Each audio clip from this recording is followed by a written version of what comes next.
Kermit, you're no help. I don't know how. I'm gonna figure out this song. If I can't figure out how to play Scared of Fear, why, the fate of the entire free world could be in jeopardy. Use the Cabbage phone. Will you pipe down, phantasmagorical Stone Gossard? I have got to think here. Sorry, Ryan. I've got it. I'll use the Cabbage phone.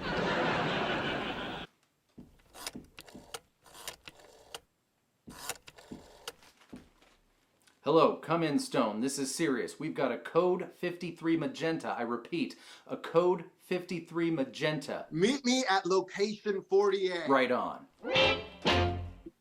Hello and welcome. Thank you so much for being here. I am so excited to share this with you, but before I bring you to location 40A, I just want to quickly say, expect me to pop in and cut in and expand on some of the things that I learned during my conversation with Stone Gossard. I hope you enjoy it. Yeah, so listen, I'm going to be totally honest with you. Scared of Fear, I didn't do that well. I knew I wasn't going to do that well. Let me tell you. I'm shocked. I'm honestly a little bit shocked because it's pretty caveman from where I'm looking at it. And yeah, but I've tricked you somehow. You've tricked me somehow. Here's I don't believe it. I think you're doing this for the show. I think that you're building. It's tension and release and music and in drama, so you're sort of like holding back. Okay, no, I do believe it. No, not even a little bit. And, you know, that's one of the reasons why I like your riffs so much is they often require thinking in a different way. But let me tell you the guess I've taken, and I'll tell you where I get stuck. So we're in open G. Yeah. And I gave you that. I was going to say, I just had this feeling.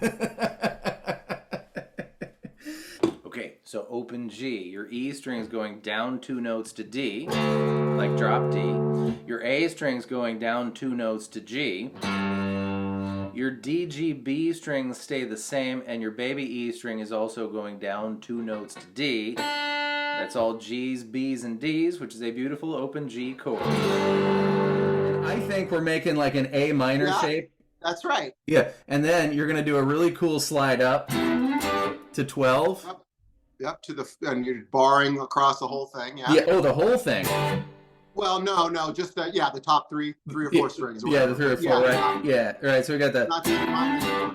And then we're just gonna go. Yep. And I've been like not taking my finger off the D string on that pull off because I think maybe it sounds a little better like that, but I don't think I did it on the record, but that's what I'm doing. Cool. So when I open it up, I believe that. Does that make sense? Yeah, no, it does. Isn't that funny how you do it and you think it's perfect, and then like right after it's done, you come up with this idea and you're like, oh, jeez. It's a little sweeter live. That's kind of our motto. That's right. There you go.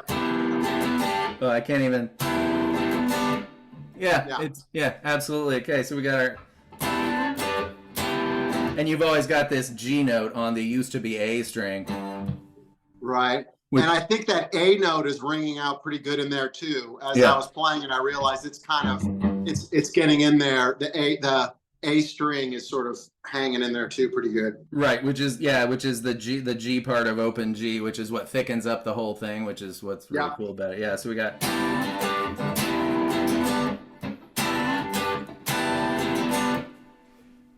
Yep. Oh, great. Okay, so then we need to. Oh, you do. Like, I think I got this. You're like on 15 on the A, D, G strings. That's what I think. I don't know. For the next part. Yeah, after you do this so many times. Yep. Yeah, except it goes to the A minor shape up there. Oh, so it goes from here. I just want to say I'm going to leave this whole batch of miscommunication in here because I think it's funny. Normally I'm the teacher. Today I was the student, and I was having a hard time picking up what he was putting down. So enjoy. No. When you go up to that, yep. That's not right. No.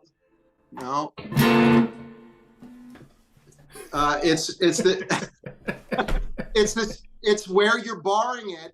It's still barred, but on the B string you're letting it go down a half step. So just the B string. Sorry. So it should be just the same A minor shape right there, but at the 12th fret, right? But then you're dropping. Yeah, isn't that the 12th fret? Where? Hold on for a second. You gotta tune this up, bro. Tune up. We're good. Cut to your drama. Cut to the Max Get Smart drama right now. Oh my gosh. While you're doing that, I forgot the most important piece of business related to yesterday's little gag there. Okay, what? What do you call it when a group of male felines refuse to shop at a particular establishment? I don't know. A boy-cat boycott. You're the one yesterday I was impressed with. Well, it was along the theme of words that sound the same. It was, what do you call a heated argument over a couple of milkshakes? A two-malt tumult. So that's your.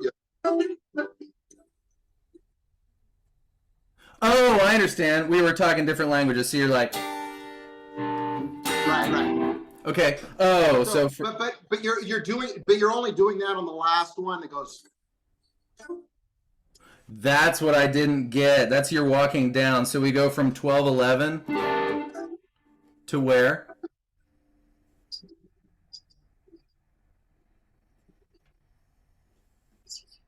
Way down. Oh, there. I'm going to that same A minor, like you said. Yeah. And then drop down, same A minor here. Yeah. And show me your fret. I can't see your fretboard. Oh, sorry. Oh, the G string open, so one of those guys, and we're on the. Yeah, I got it. So we got the. Let me try it again.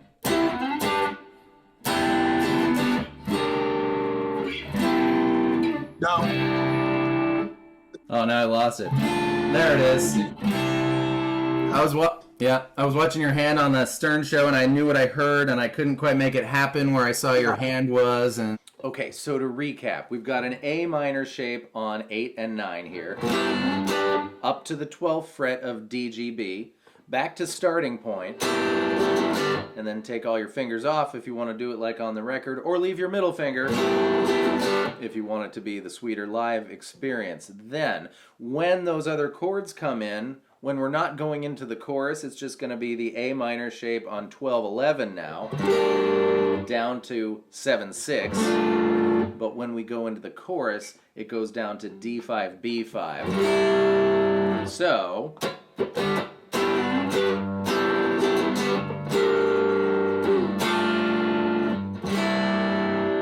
that's what we learned. Yeah. That's you're back in the normal cloud that we're all normally in, which is confused. And normally you're so quick. So welcome to the rest of humanity. That's it. That's exactly right. Okay, so then we go. And then my favorite part. The chorus. The chorus. It's so fun because it's just barred. On 8. So it's open. Yeah. What you might not realize about Zoom, unless you're an internet guitar teacher, is that Zoom by default treats anything other than a voice as background noise and cuts it out. And Stone was on his phone in a hotel room, not at home in an audio setup. So we're not going to hear much of his guitar here. Don't worry, I'll translate. And also, when he says open, he means the 8th fret, meaning the open being the lowest, the bar across the 8th fret. That is what open means. Got it? Okay, I get it. Open. Got it. You go up to the A string. Oh, never would have gotten that to there. Okay. So we got D12, Yeah. D10, Open again. open, A12, Yep. A10, Yeah. And then back to the D10. back to the D10, open. Open. Okay, so we got. There it is.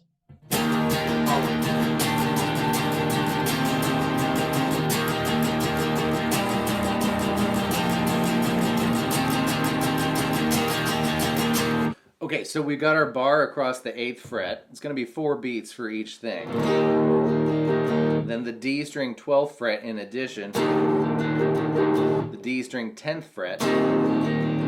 Back to open. Then A12, A10, D10, and back to open.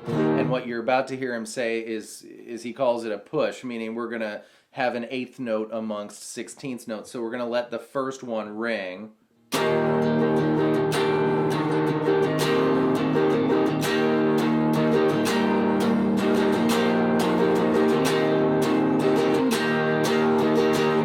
the chorus. Except they're all the attack notes are pushes, so it's. I get it. Yeah, so you get the accent going on there. Yeah. Yeah. So I was listening to Mike's octaves as he's walking up, as you're walking down, and I had interpreted the G string to go. Oh, sorry, to go.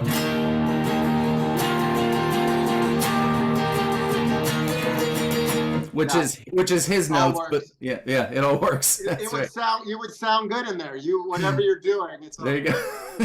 Yeah. All the harmony there just kind of works if you're kind of going up and down those notes. Yeah, and you know what I wanted to say about that, and especially because it's the number 1 track on Dark Matter, is that it's very Brain of J like.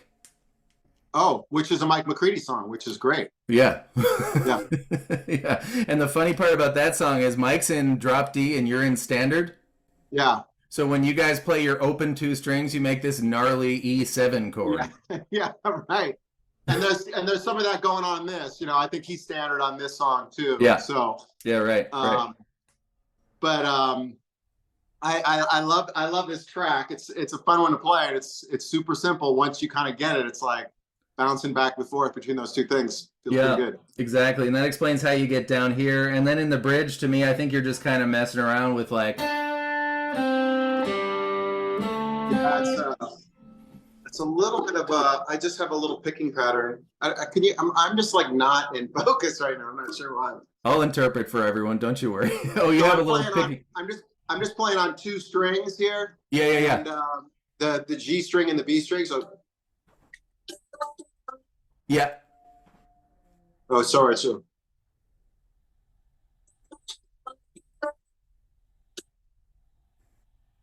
Yeah, there you go. I heard you go up there. And then you start doing that little descent.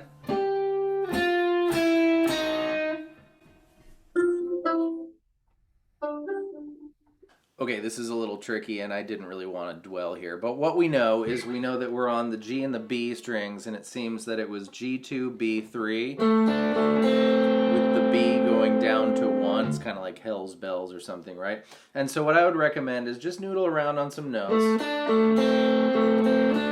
that sound good on these strings, and we definitely heard him grab G7 and B8, the B string going down to 6.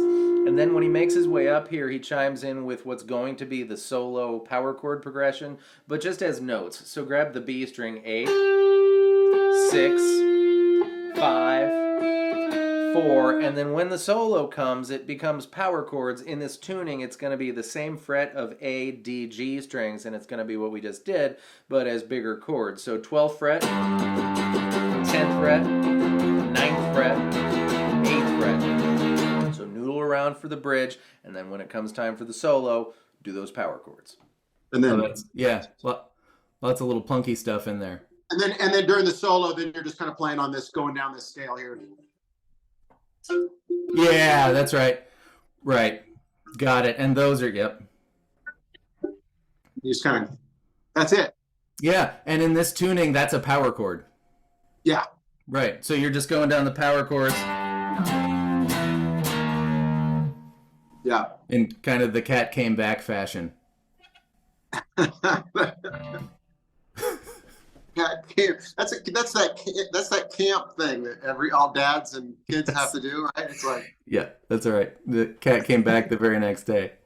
If you're at camp, somebody knows that song and they're going to do it with their kid, and it's going to kind of be the hit. Hey, listen, may I ask you one question about another song? Yeah. This is And it's about open G a little bit, but I kind of feel like like an orphan in search of meaning of his past here. But I have two favorite notes in all of music, and I know that there's only 12 notes, but when I say that, I mean one note doesn't mean anything. It doesn't mean anything, but two notes now means something. And you put in the notes that everyone else is playing, while you're playing, and you put in the rhythm of the notes. And if we assume that every song ever written is different, which it is, then we can assume that no two notes are the same. So I'm making the bold statement that I have two favorite notes that have ever been played, and you play them, and they are in. Oh, wow. They are in. So my first question is: do you play in open G with Mike in Faithful, or do you play in Standard? No, standard. Yeah, it doesn't matter because the strings are the same. But when you go, those notes. What are Yeah. what are those notes? It's that note, and There it is. I got it. That and then that one, because Yeah. because rhythmically, Mike ba ba da Eddie Faithful, Mike ba ba you, right? It's like everyone's got a little spot, and I just find it to be the most hilarious thing ever. Yeah. But equally importantly, is that those notes are happening over a G chord, and you're playing a G, yeah, which is obviously a piece of the G chord. So Yep. you're like the root, Yeah. and then you play a D, different. and you're like the fifth, and you're just like over there raising your hand for that little moment. So my question is this: do you remember anything? I know this was a long time ago. Do you remember anything about the moment you came up with that idea? I know it was at Studio Litho. I your don't know place. whether I had taken it home and was listening to it and trying to come up with something. I was, that was big,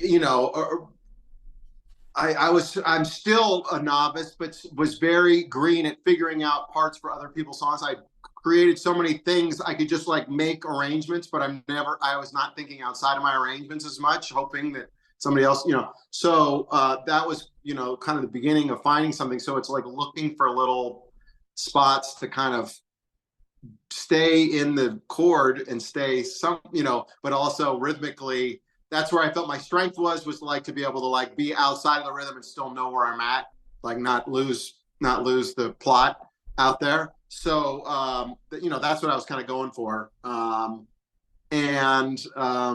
It was I remember not knowing how. I really had to kind of search around because I was flying blind because he's in a different tuning. He's on a different place in the neck. I'm just I don't know where that is or what, but I know that these, it sounds like basically this. So kind of just making up a regular tuned version of it. Yeah, I love it. Thanks for appreciating that though, Ryan. That means a lot to me. Thank you. Well, I took the night off out of Vegas and came to Zion National Monument and did a hike today and had the best time. At getting out of Las Vegas is one of the greatest things you could ever do. Oh, that's really cool. Just a couple days in between, so do whatever the heck you want to do. Yeah. I love it. I mean, we could do another song. I mean, I got my guitar here too. So. And it's an open G. Wreckage is an open G. I don't think you wrote Wreckage. I think Mike wrote Wreckage.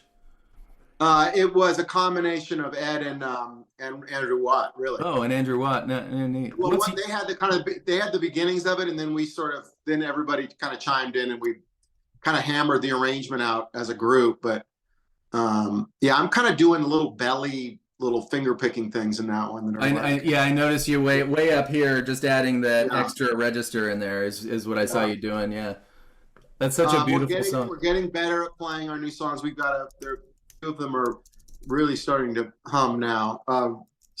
React Respond is my personal favorite right now as far as playing it, because it's the most caveman of all Stone Gossard guitar parts. but in there you do that funny thing where you have to twist your fingers backwards. I do that in the Climb now, which was I didn't even write that part, so It was a part that. So I ended up having to do a little bit more fancy bending or fingering.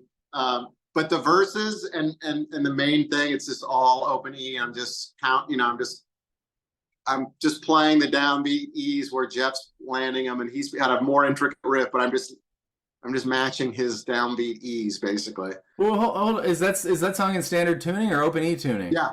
So it's standard tuning. Well, yeah. I could tell that I watched a couple of videos of you guys, and first of all, I appreciate how well I don't appreciate, that's the wrong word. I'm so happy. I'm in a childlike manner happy about how enthusiastic you all look up there playing the new songs, and you just look like a force, which is just so nice.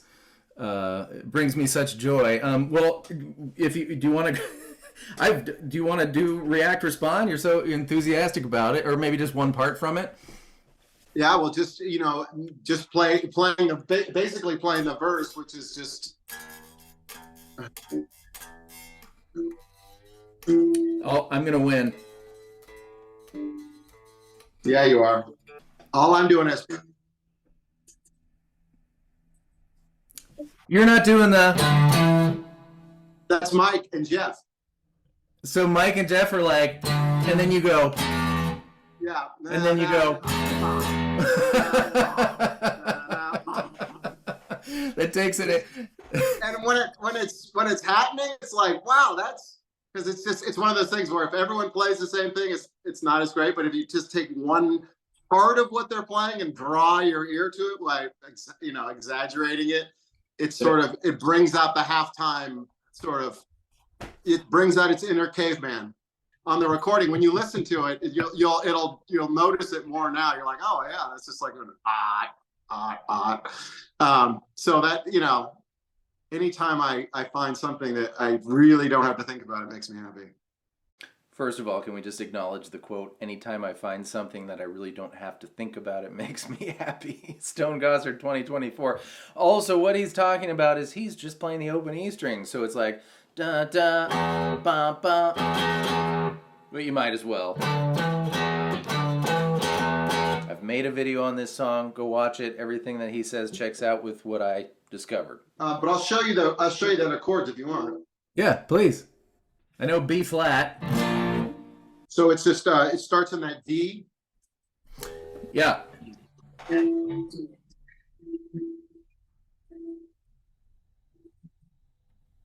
Right.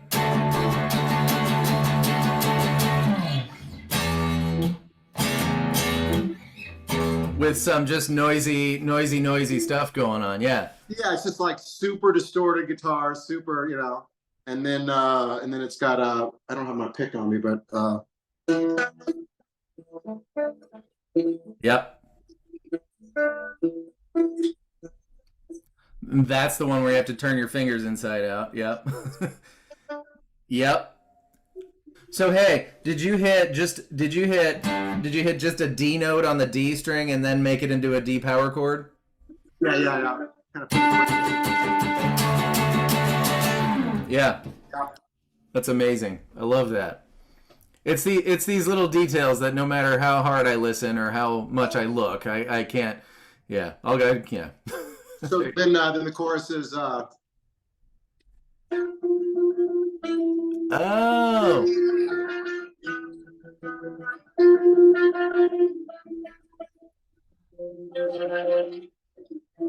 Got it. Okay, this is really cool. While Mike's playing the big, huge chords, Stone's part is little tiny power chords. You're gonna start on the D string 8th fret and the G string 10th fret, and it's gonna go from here to here, back where you started, and then to the A string 7th fret, 2-finger power chord, followed by that high one, down 1/2 step, then to the A string 8th fret, and then you're into.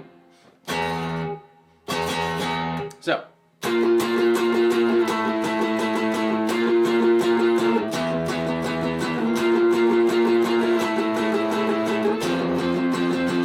Back into the riff. Yeah, Mike's playing that. Yep. Into the bridge. Into the bridge. Yep, I like that bridge. So G, D, E minor. Yeah. G, D, A major. Yep. That's where I finally go to the riff there, and then I just stay on the bam, bam, bam. Oh, and you do it all there. You do it all there, because why not? So in my video, I think I showed you to do the D note on the A5 and the E note on the A7, which is the same thing, but I think it's a little more fun anyways to do it 10, 12 here, which is how Stone does it. And that E string is a bit thicker and sounds a bit juicier too, so.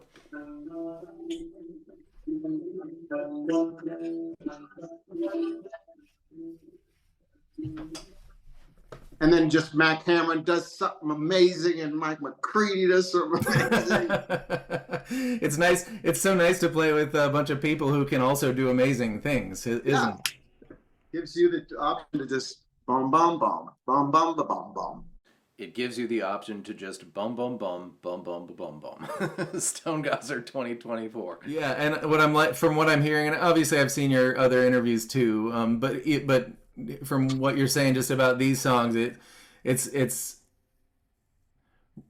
rather than like a real estate battle over, I gotta get my song in there, it feels like, well, I've got this part in this song, and I've got this part in that song, and every little part, every song mostly has something that each of you guys can be proud of. Yeah, exactly. It was much more of the what's it called where you get a little bit of different cola from the machine? whatever that's called. It's called like a garbage pail or something like that, right? It's like it's a little bit more of that going on than ever before, which it's worked. It really worked out. So just as more satisfying, I feel more like my parts are like there, and I can hear them, and they're making an impact on the song. But everything that we did got sort of opened up and added to and reconfigured. So there's no preciousness. You couldn't have a precious. Couldn't have a precious. That's exactly right. And two open G's though. That seems like a lot. Oh, are you in open G in Wreckage, or are you in standard? Standard. Oh, okay, right. And then an open E in we'll do what we could do upper hand. Upper hand will be the next one we do. Amazing. Because that's open E. Now you might not have even thought about that one yet, but I noticed that it was in the key of E, but that's one of the 4 I haven't done yet. Yeah. Yeah. Well, we'll do that together. I can't wait. Next time you've got some days and nobody else on the docket. Yeah, we'll do it. I'm gonna have to come up with another silly intro idea. Can we do it can we go Gilligan's Island this time? Yeah, I'll have to think about that. Oh my goodness. Okay, Gilligan's Island. What is it? What does he say? Skipper! Yeah. Skipper! I'm gonna have to watch some Gilligan's Island. I've watched Gilligan's Island. It's been a while. There's like a lot of subtext going on there. The professor, Mr. Howell. It's like, okay, well, that was fun, Ryan. I appreciate you, and I hope this works out. And hello from Zion.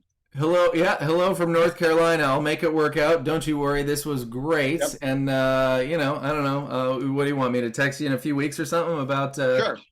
Excellent. Well, that was something. I hope you enjoyed that. And now, for anyone who wants to stick around, I'm going to share with you the making of the intro. You can start whenever you want, and then we'll just you can then cut it up or whatever. Yeah, no, of course. Hey, but listen, are you a fan of the show Get Smart?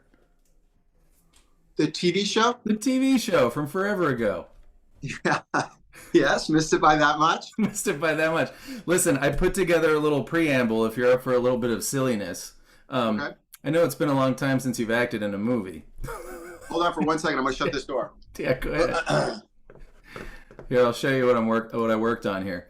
But isn't that his line? I missed it by that much. Yeah, he's got missed it by that much. He's one of my psychological heroes. Yeah, me as well. So here, I put this together. And him. So I put this together this morning, Okay. And I'm thinking I just need 3 lines from you. You can just say it right now on the Zoom. I'll just give you your line, you say it, and I'll cut it up. But it goes like this. It goes like this. Can you hear it? I can't. You cannot. Shoot, why isn't it? Let me try again. No, it's probably me, I'm sure. Oh, I know. I didn't share the sound. That's why, Stone. It's you gotta push the button. Okay, here we go. So anyhow, here this is about me trying to figure out Scared of Fear here. Okay. Here you go. So here we go. So tell me if you can hear this. Kermit, you're no help. Can you hear that? Kermit, you're no help. Okay, good. Here we go. So here's what it is. Okay. Kermit, you're no help. I don't know how. I'm gonna figure out this song.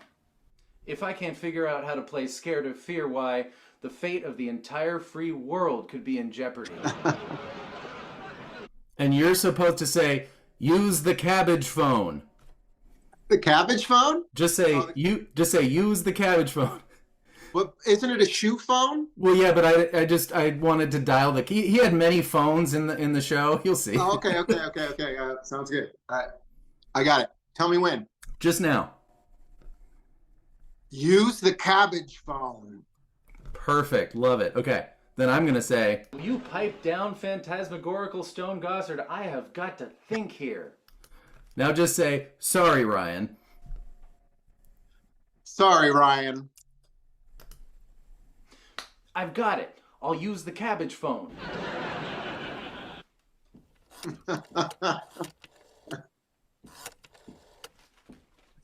Hello, come in, Stone. This is serious. We've got a code 53 magenta. I repeat, a code 53 magenta. Now all you have to say is, meet me at location 42A. Meet me at location. Sorry. Now you got me thinking. Meet me at location 40A. Perfect. Right on. I love where you're going with Ryan. I really appreciate this. This is you're really starting to have some fun, so that's good. To the Jamily, to the faithful, we picked the right band. Undeniably, most decidedly, the craziest friends. That was for all of you. Thank you for joining me. I'll see you soon with different stuff.